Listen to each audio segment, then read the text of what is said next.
আমাৰ আজি কোকৰাঝাৰ জিলাৰ চিলাৰায় ভৱনত আমাৰ KSDC আকাৰচু আৰু কোচ মুছছেক আমাৰ সন্মিলনী আমাৰ GCPA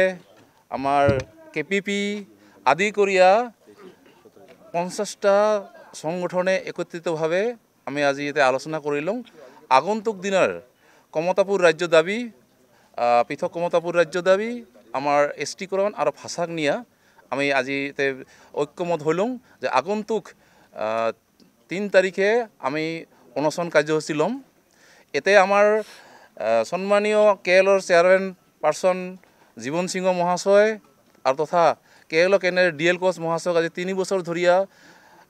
অন্য কুঠুরি রাখিছে আর ভারত সরকারে মাতিয়া নিয়ে যি অগণতান্ত্রিক চরিত্র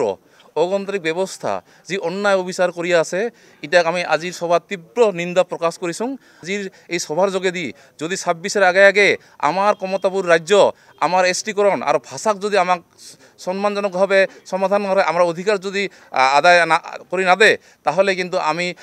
চিকেন নেকক স্তব্ধ করে দিম রাজপথ অবরোধ করিম ঘাইপথ অবরোধ করিম রেল অবরোধ করিম আর আমি 3 তারিখে অনশন করিম বলিয়া ঘোষণা করিলাম।